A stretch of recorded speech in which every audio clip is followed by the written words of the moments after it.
Welcome back, Pre-Calc. We are finishing up Section 2. Did not think it was going to take this long, but we are on our third video. So if you have not watched the previous two, you might need to go back and re-examine those. And this is another one that, well, this time we have a leading coefficient that's 1, so it's perfectly fine to go and use synthetic. Set it up. Adding straight down, multiply, adding straight down, multiply, adding straight down, and multiply, and adding straight down, you get a non-zero value. Not equal 0, not a factor. Now this does have a significance here, because the remainder theorem does say that, let's see, it's named as f. F of -2 will equal -34. So if you were to look at the graph of this function, this cubic with a leading coefficient, I mean, there's probably other things you remember from Algebra 2, or at least I hope you remember. I hope you learned them. But when x is -2, this graph goes all the way down to -34. Among the other things that you probably learned is, the y-intercept is always this value, -8. That's just a made-up value somewhere in here. And, your end behavior goes up and to the right, down and to the left. I don't know where it crosses in because I did not find a factor. So there are things that you should know from this problem. Maybe one more thing that you can mention for number 2 here is that it's below the x-axis. Because we got a negative value, so it's got to be below the x-axis. So just a few more problems, and then you should be good to go on the assignment. The first one's asking you to divide by x minus 3, but again, it's a linear with a leading coefficient of 1, so you can just go ahead and use synthetic.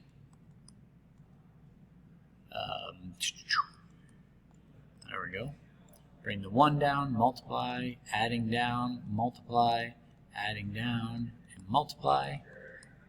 We get a remainder of 0. So what that means is f of x is now equal to, you could rewrite it as x minus 3 times x squared plus 3x minus 4. But now you could factor, if you follow these directions, they want you to factor -4. Well, factors of 4 that add to be 3 are 4 minus 1. So the best answer for f of x, I still have that x minus 3 in front, by the way. That's not going away. X plus 4, x minus 1. I hope you're kind of looking ahead as to what else is going to happen. Is they're now going to ask you to divide by x minus 1. You can probably see where x minus 1 came from. So put 1 in your synthetic. 1, 0, -3, 12. Synthetic.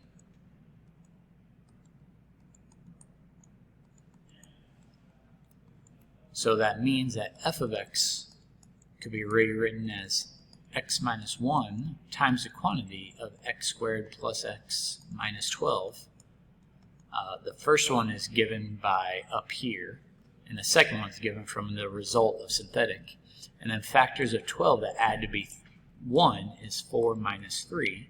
So you can rewrite this. That x minus 1 is still there.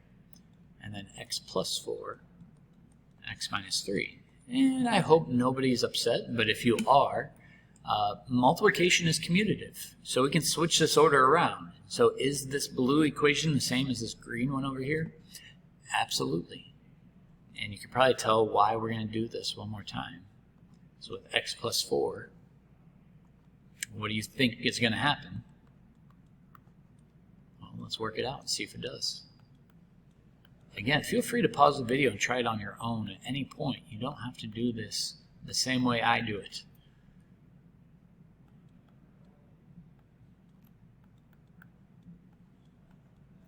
So that's telling me that f of x is equal to, don't forget about that x plus 4. I've had students forget about that in the past. And then the x squared minus 4x plus 3 is the result of what we just did. Factors of 3 that add to be -4, -3 and -1. So I could rewrite it as x plus 4, x minus 3, x minus 1. Why do you think I'm having you do the same problem 3 different ways? Does the order matter? Does it matter if you find x minus 3 as a factor first, x plus 4 as a factor first, x minus 1? It doesn't matter. But the goal is to take all of our polynomials, and if we can get it down to a quadratic, preferably a factorable quadratic, then the problem is just like an Algebra 1 problem.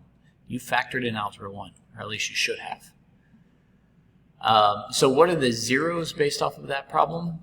I already forgot what the numbers were. The zeros would have been -4, +3, and +1. But we usually write in order, so let me write it this way.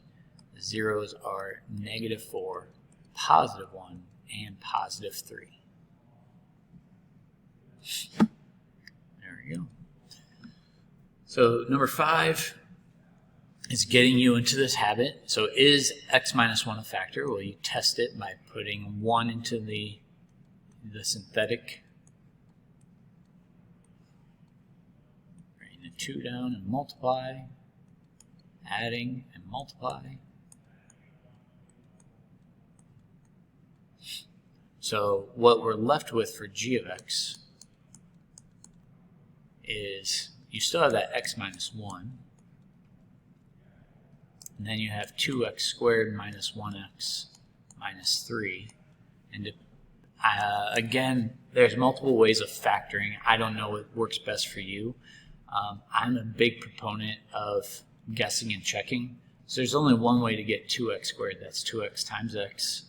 There's only one way to get 3, but you have to think about, do you put the 1 here, or do you put the 3 here? 1 here or 3 here? Well, if you think about it and you were to FOIL it out, you would notice that 2x times 1 is a good idea, because over here you get 3 times 1, and -3 plus 2 would give you that term. Now, you don't have to do it my way, obviously. You can do it whatever way works for you. I'm just sort of nervous that I'm teach you one way and you're like, oh, you didn't learn it that way, so like you get discouraged. So please reach out to me if you need a different way of factoring. There's a slide and divide, and then there's the AC method of multiplying 2 times -3 to get -6.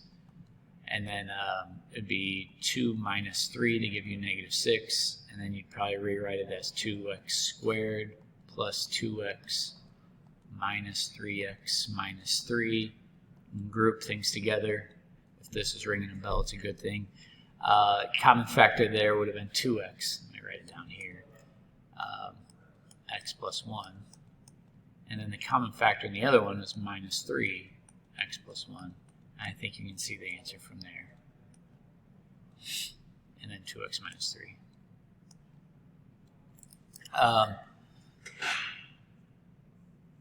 Yeah, that's your final answer. I was looking to see if they asked for the zeros, because if they asked for the zeros, the question's really easy as well. You would have x equals +1 from the one that they gave you, x equals -1 from the opposite of this, and then if you set this middle one equal to 0 and solve, you would add 3 and divide by 2. But they don't ask for it in that problem. I was just rereading. Okay, number 6. Yep, see, they're asking for all the zeros. Well, let's see if -2 works, because remember, it's the opposite of the factor.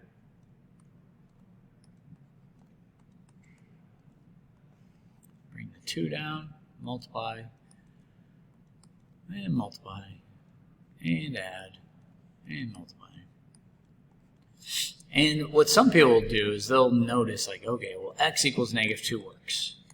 And because the question is only asking for the zeros, they'll ignore rewriting this x plus 2, which might be why people forget about it when they're writing it in completely factored form.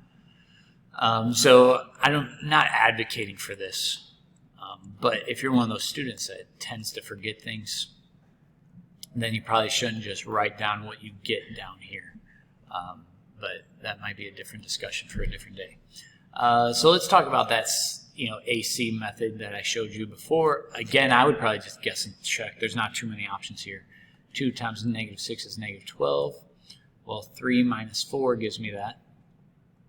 negative 1, I guess I should say. So 2x squared plus 3x minus 4x minus 6. And then as you group things together, there is an x in common for that first one, 2x plus 3.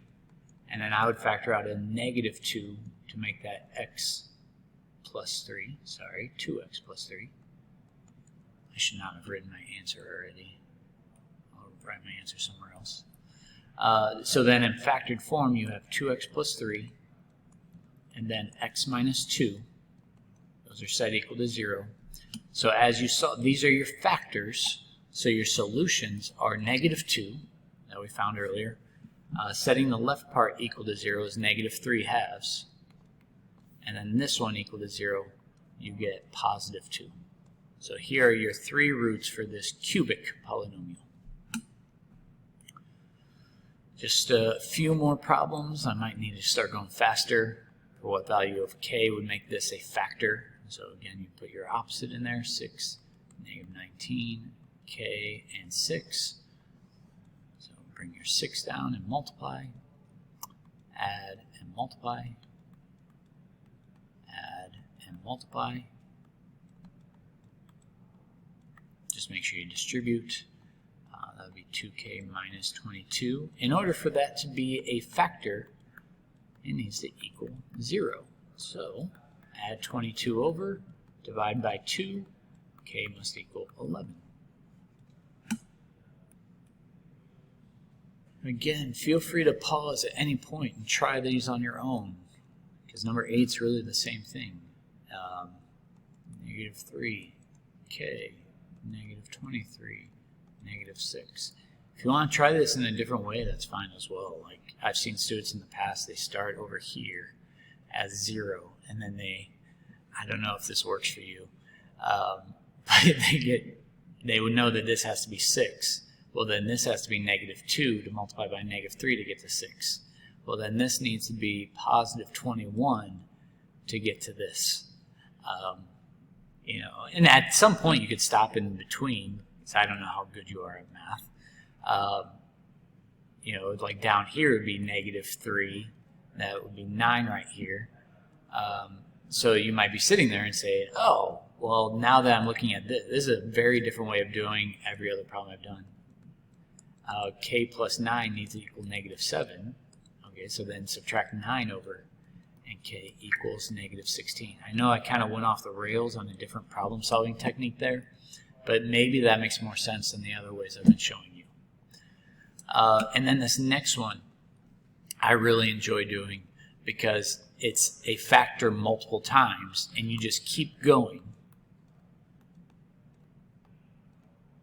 until it no longer works. So bring your negative 3 down and multiply it, adding and multiply it, adding and multiply, add and multiply, and add. So it certainly works once, but then just continue on. Try negative 1 again. Bring it straight down and multiply, adding and multiply, adding and multiply. So it works twice. Let's try it again. Bring it down and multiply, adding and multiply. Oh, it works a third time. Well, let's try it one more. I think our luck is about to run out, though. Yep, didn't work here. So you continue. Just make sure you don't count the one that didn't work.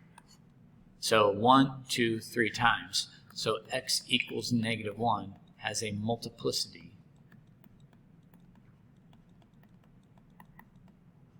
of 3. And you should be ready for your homework finally after very, very long notes.